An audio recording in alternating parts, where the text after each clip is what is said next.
Melanie and Ben are attractive in non-threatening ways. But yeah, any two people who look like they'd be on a reality show would be great. I don't know. Is that working?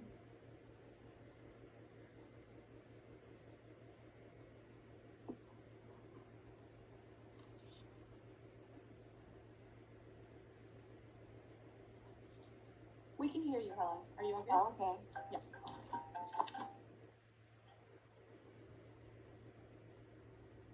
Okay.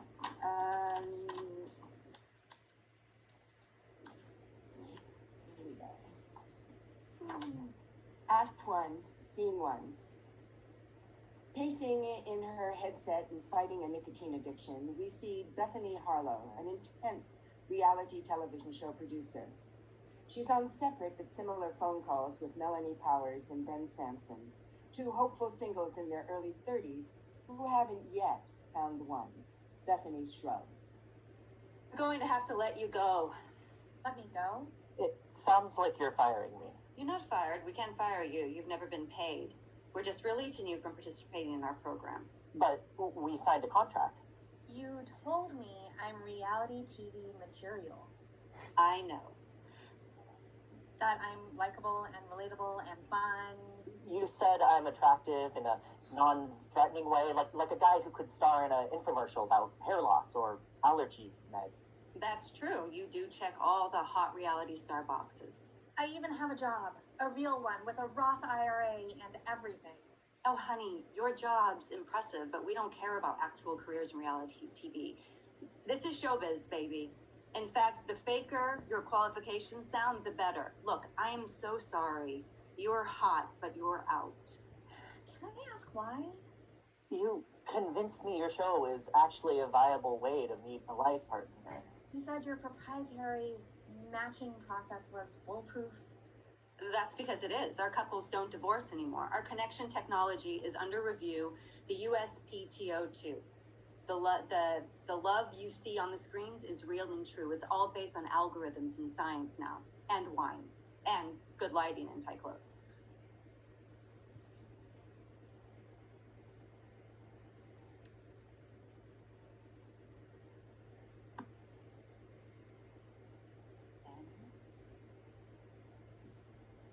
You have a stage direction here? Oh, No, it's Ben. Oh. Ben, are we frozen? Ben looks frozen. I think that's something you're frozen. Ben, why don't you come in here for a second? We live together. Hilarious. Yeah, you're frozen.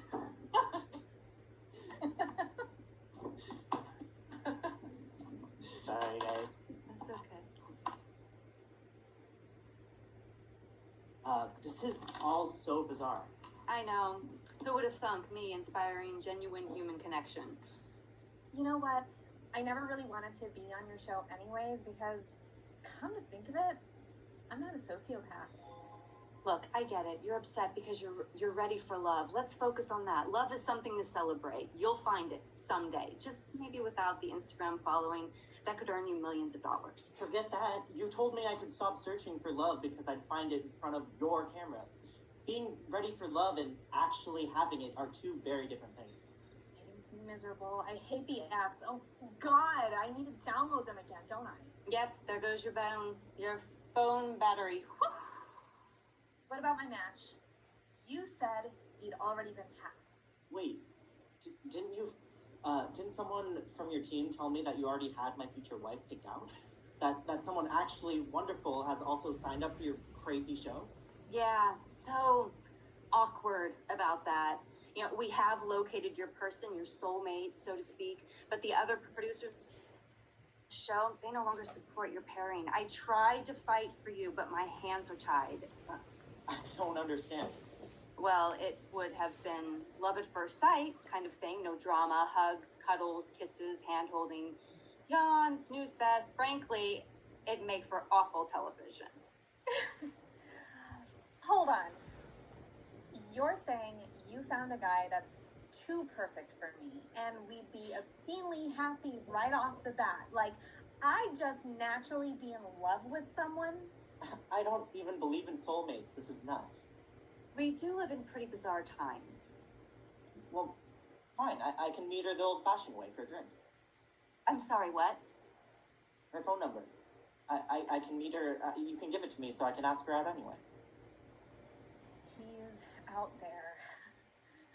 Someone for me really exists. Oh, no.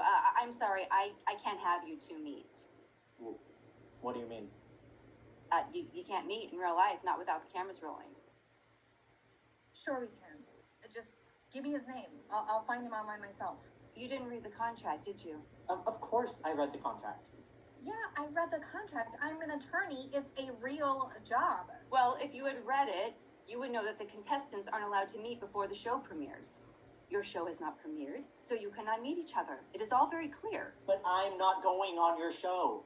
But, well, not this season. But maybe in the fall or next year or the year after that or the year after that in perpetuity. Look, I don't know if you'll ever be on, frankly, but maybe. You're joking. So I'm just supposed to go on living my life all alone, even though my perfect soulmate you found is out there and looking for me too? Exactly. Because you'd fall boringly in love right now. Raging, garbage, fire, train wreck couples get all the rating boost. You said your couples don't get divorced, so they're garbage fires who stay married? An eternal flame. I haven't gotten laid in 5 months. Now, you're making me feel bad. You should feel bad. All right, I do, but contractually, I'm not obligated to feel bad.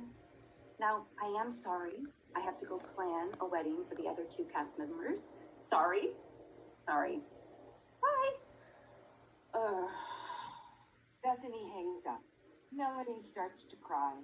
Ben sits in his apartment, stunned. After a few beats, he grabs his coat and walks across the stage to Melanie's apartment. He knocks at her door. Yeah? I'm sorry, I'm late. I'm here for the open house. Oh, I forgot. Just a minute. Melanie paces in her apartment. She dabs her face and dries her eyes. She takes a few very deep breaths and walks to her door and opens it. She looks squarely at Ben. Hi. Hi, I'm Ben. You're having an open house today? Yeah. I forgot I am. The two lock eyes and begin to smile widely.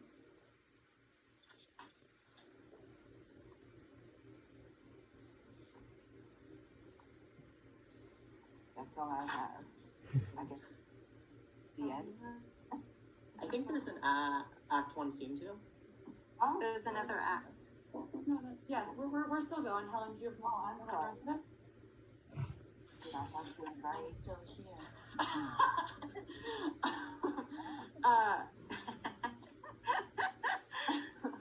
I don't think I have that. Okay, well,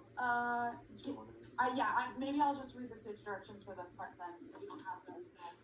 Sorry. Oh, my debut. Okay. Melanie and Ben, Act 1, Scene 2. Melanie and Ben sit on opposite ends of a cozy couch. Ben's reading a book. After a beat, Melanie looks down at her left hand, then up at Ben. Do you picture me as your bride?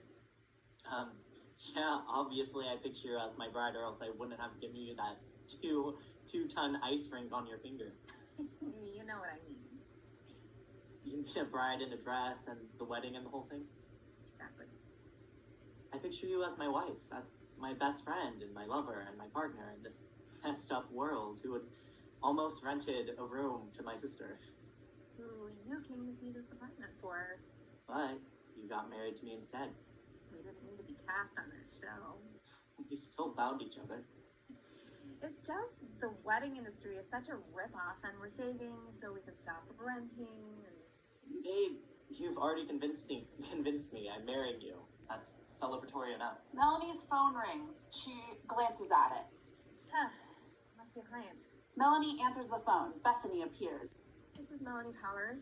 Melanie, it's Bethany Harlow from Married Upon Meeting. Are you finally ready to meet your match? I bet so. What? No way. Bethany, what's going on? How are you? Great. Successful producer tycoon now. How have you been these past 2 years? Wonderful. This is hilarious. Ben, I'll get him. You must have heard. We met anyway. Ben. Wait. What? Who's Ben? My match. My fiance. We didn't break your contract because he and I met accidentally. It was a funny coincidence. I was renting a room and, Ben. No. No. Why do you keep saying no? You were never supposed to be with a Ben. The guy's name is not Ben. Not? Wait. Yes, it is, because we're getting married. Honey, who is this Ben? We're putting you on the air next season. America's finally ready for your wonderfulness. But I already fell in love with someone you picked. We didn't tell you because we didn't want to risk anything illegal. Melanie, legality aside, my match is still waiting for you. I can't tell you his name, but it was never a Ben. Who is it, babe? Just a second. Yes, it is. Ben's. It's amazing. And we're... I've had to make a few uncomfortable calls over the years. Oh my God, Melanie, you're with a Ben? The Ben dismissed the same season as you? Yeah, my match. No, you've got him confused. He is the wrong guy, Melanie. I'm serious. Ben? I remember that guy. He's for another contestant. She's the complete opposite of you. Wait, who is she? Ben's actual match, who will truly make him happy. We're talking about Ben Sampson, right? The guy who talks in third person. What happened to you? What happened to that being your pet peeve? Babe, the couch is getting cold. Ben misses you. Don't marry him, Melanie. I mean it. I know compatibility, and you both are compatible with other people, not each other. Like, what about attraction? Are you two having, like, what's the fire? Okay, our sex life is chill. Wait, why am I telling you this? I can't even imagine the two of you planning a wedding together. You'd be totally different. You've had totally different expectations of that day. Is that some sort of a joke? Are you mocking us? No, I am very serious, Melanie. Come on our show. Do not marry that man. Let me introduce you to the true love of your life and him to his. This is ridiculous. Oh, God. I bet you thought that he was your fate, that you used our show signs to prove that you were meant to be. Melanie, if you had any doubts, it's because they're real. Doubts are normal. Everyone has doubts. He and I are imperfect, but we're completely wrong for each other. Look, you can still get out. It's not too late. I like our life, and we are... Do you know who tried to buy our algorithms, Melanie? Jeff Bezos. But he couldn't because they are not for sale. If you marry Ben, it's because you're settling and afraid. Do you think he's close enough? Good enough? Safe? Tell me I'm wrong, Melanie. Melanie. Melanie hangs up, stunned. Bethany exits. Melanie returns to the couch and stands opposite Ben. Was it a client? Do you want to do this with me? What? Babe? What do you mean this? This. Work of being together. Please just answer me. Babe, It's difficult. I love you, but are you okay? Our flaws are real, and this is real, and it will get tougher. We're gonna grow in ways we don't know yet, and what about when the attraction fades, and when everything else changes? Then what? What happens if we totally feel wrong for each other in 10 years or in 2 years? What What if tomorrow you stop loving me? What if we never know for sure if we're doing the right thing by going all in? This is a big decision, Ben. So it wasn't a client? Are you sure you want to be with me? Am I your person? For real? Yes. It's you. Melanie smiles widely. Just then, Ben's phone rings. We see Bethany step on the stage nonchalantly. Ben looks at his phone with slight confusion. I don't recognize this number. Melanie's startled. Ben looks at his fiancée speculatively. Bethany waits for Ben to answer her. Fade to black. Curtain. Hey, that's the end. What a fun reveal, right? Thanks, guys. Great work.